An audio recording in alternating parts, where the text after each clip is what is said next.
Hello everyone, welcome to the inspector. देखिए आज के इस लेक्चर में 1.5 को आगे प्रोसीड कर रहे हैं। इसमें क्वेश्चन नंबर 3 जो 1.5 का दिया गया है उसको आज सोल्व करेंगे। ठीक है, यहाँ लिखा है, आपको याद होगा कि पाई को एक वृत्त की परिधि और उसके व्यास के अनुपात से परिभाषित किया जाता है। इसका मतलब ये pi is equal to C upon D. ये इस तथ्य का विरोध यानी अंत विरोध करता हुआ प्रतीत होता है कि पाई अपरिमेय।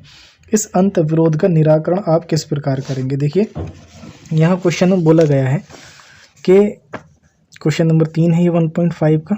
ठीक है, क्वेश्चन नंबर 3, जैसे कोई वृत्त होता है तो जो वृत्त की परिधि होती है उसे सी से हम प्रेजेंट करते हैं, सरकमफ्रेंसेस, तो सी से डिनोट किया जाता है।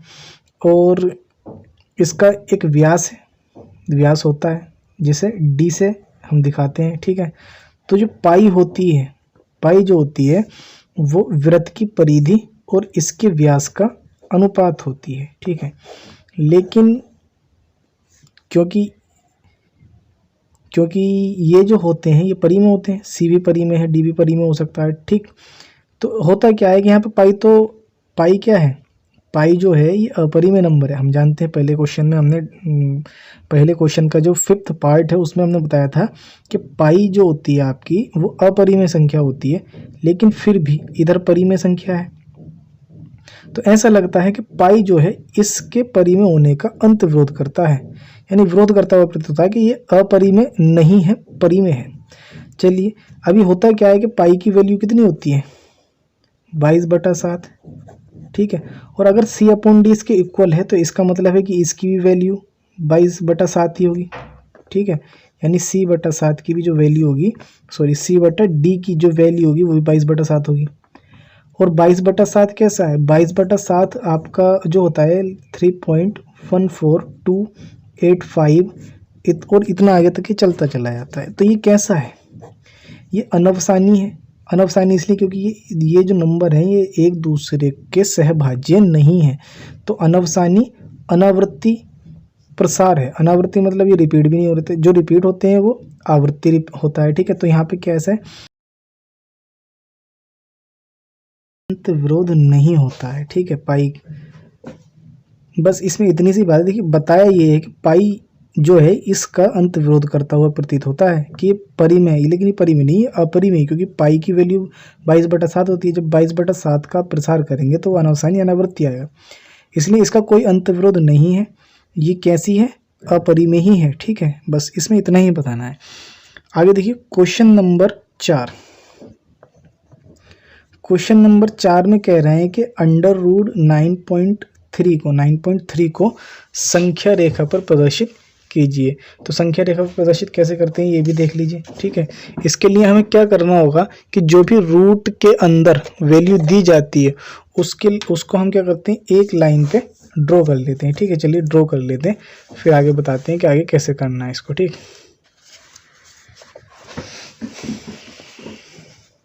यहाँ पे देखिए, यहाँ पे 9.3 है। ठीक, तो 9.3 को आप ड्रॉ कर लीजिए यहाँ पे।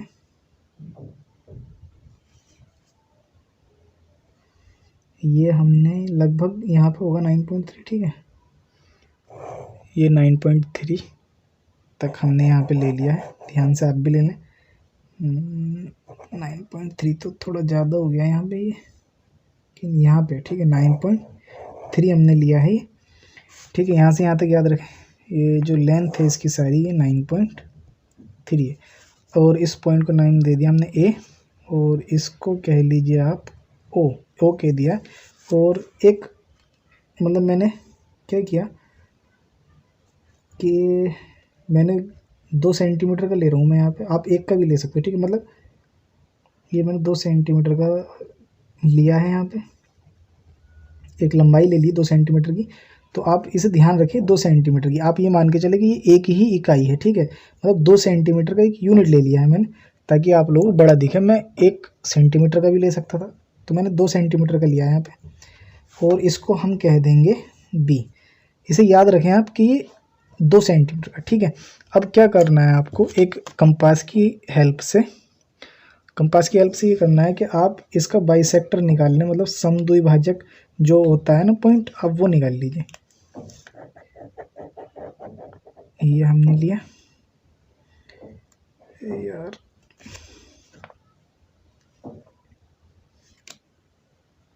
तो गलत हो गया, तो मैं थोड़ा छोटा ले लेता हूँ।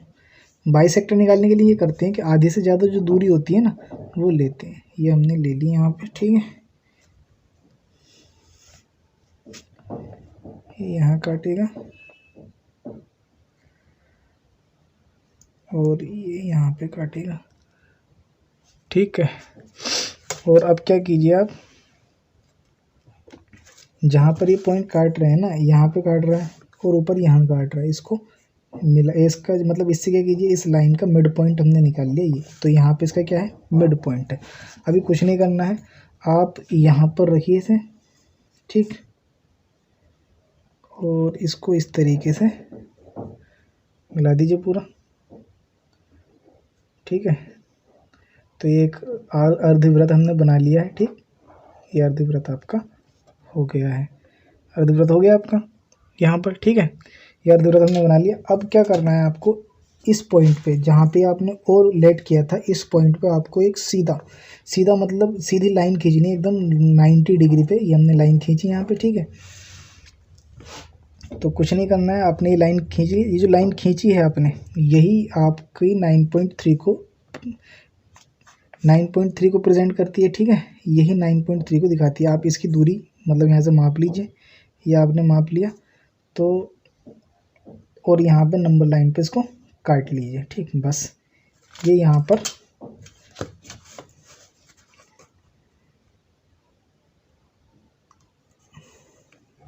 और आगे से ऐसे मिला दीजिए।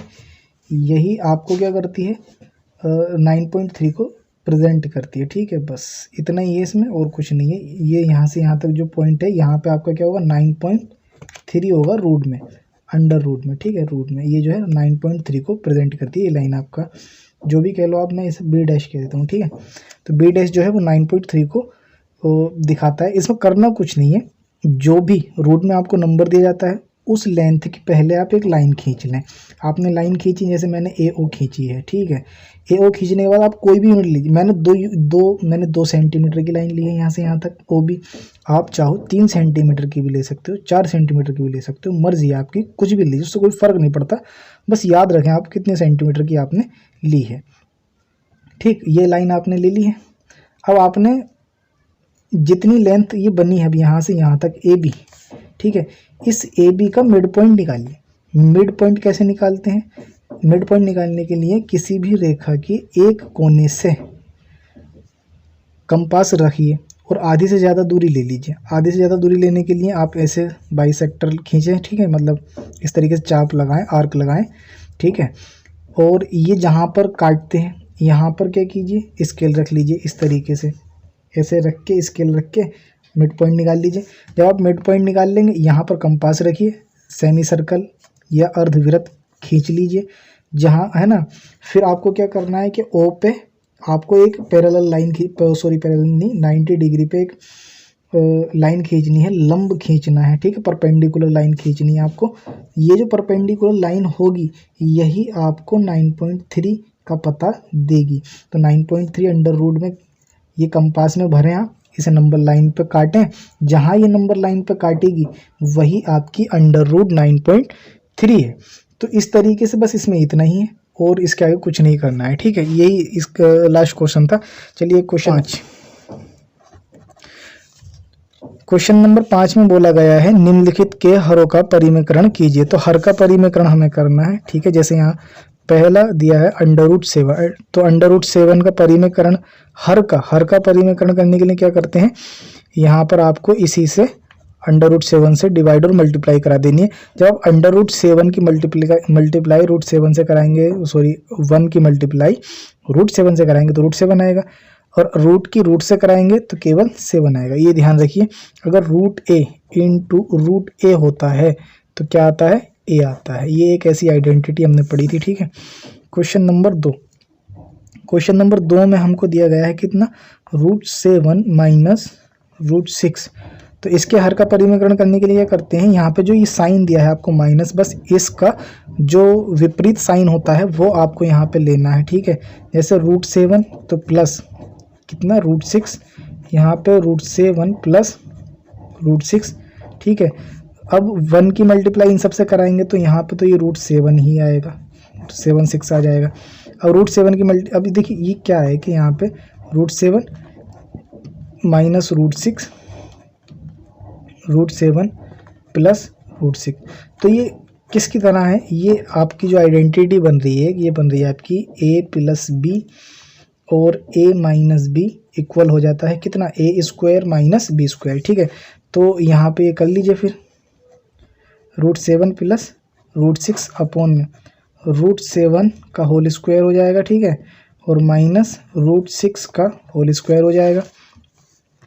यहाँ पर √7 प्लस √6 अपॉन इस रूट से, मतलब इस स्क्वायर से रूट कैंसिल हो जाएगा, इस स्क्वायर से ये रूट कैंसिल हो जाएगा, तो यहाँ पर 7 माइनस √6 रह गया, कितना रह गया 6 रह गया केवल, सॉरी। और यहाँ पे ये कितना हो गया देखिए, √7 प्लस √6 अपॉन 7 में से 6 माइनस करेंगे तो हम 1 ही बचेगा, तो इसको कुल मिलाकर के कितना √7 प्लस √6 लिख सकते हैं, ठीक, इतना ही है। फिर एक ही साथ सोल्व कर लेंगे। जो तीसरा क्वेश्चन है 5वें का तीसरा, वो दिया गया है √5 प्लस √2, 5वें का चौथा 1/√7 माइनस 2। ये दोनों क्वेश्चन हमको दिए गए हैं, ठीक है, इन्हें सोल्व करते हैं। चलिए, तो हमें हर का परिमेयकरण करना है, उसके लिए क्या करेंगे, हम जो हर होता है उसके विपरीत साइन ले लेते हैं और मल्टीप्लाई करा देते हैं। जैसे यहाँ प्लस √2 है, तो आप यहाँ पर क्या लीजिए √5 माइनस √2 अपॉन में √5 माइनस √2 मल्टीप्लाई करा लीजिए। √5 माइनस √2 आ जाएगा यहाँ पे, ये वही आपकी a plus B a minus B वाली आइडेंटिटी, मतलब √5 का होल स्क्वायर माइनस √2 का होल स्क्वायर हो गया, ठीक है। √5 माइनस √2, और यहाँ आपके पास कितना रह जाएगा, देखिए इस स्क्वायर से ये रूट कैंसिल हो जाएगा, इस स्क्वायर से ये रूट कैंसिल हो जाएगा, यहाँ पे 5 माइनस 2 रह गया, ठीक। यहाँ √5 माइनस √2, 5 में से 2 माइनस करेंगे आप, बचेगा 3, यही इसका क्या है, फाइनल आंसर है, ठीक। इस तरीके से यहाँ पर आ जाइए इस क्वेश्चन में। यहाँ क्या दिया है, इसके भी हर का परिमेयकरण ना, मैं एक लाइन खींच देता हूँ पहले। यहाँ पे हमें ये क्वेश्चन दिया गया है, यानी 1/√7 माइनस 2 की मल्टीप्लाई करा लीजिए, किससे, √7 माइनस कर दो, सॉरी यहाँ माइनस है तो यहाँ पे प्लस लेंगे, ठीक है, √7 प्लस का 2, अब इनकी मल्टीप्लाई करा लो आप, तो ऊपर तो ये आ जाएगा √7 प्लस का 2, और यहाँ पर देखिए फिर वही बनी है आइडेंटिटी के plus a minus B a plus B, तो ये क्या हो गया √7 का होल स्क्वायर माइनस √2 का होल स्क्वायर, यहाँ पे √7 प्लस का 2, और यहाँ पर इस स्क्वायर से रूट कैंसिल हो जाएगा, यहाँ 7 रह गया माइनस, यहाँ पर 2 सॉरी ये कैंसिल नहीं होगा, ये हो जाएगा 2 का वर्ग कितना होता है 4, तो √7 प्लस का 2 अपॉन में 7 में 4 घटा लीजिए, कितना बचेगा 3, तो यही इसका फाइनल आंसर है, ठीक है। तो ये एक्सरसाइज कंप्लीट हो चुकी है। आज के इस वीडियो में इतना ही, आपसे फिर मुलाकात होगी, तब तक के लिए आप हमारे चैनल के साथ बने रहें। अगर हमारे चैनल को सब्सक्राइब नहीं किया है तो प्लीज़ कर लें और अपने दोस्तों में ज़रूर शेयर करें। आई होप कि ये जो हमारी वीडियो है वो आपको हेल्पफुल लग रही होंगी। फिर भी यदि आपको कोई कमी दिखाई देती है तो आप कमेंट करके बताएं, हम पूरा प्रयास करेंगे कि अपनी उन कमियों को हम दूर कर पाएँ। गुड बाय, जय हिंद।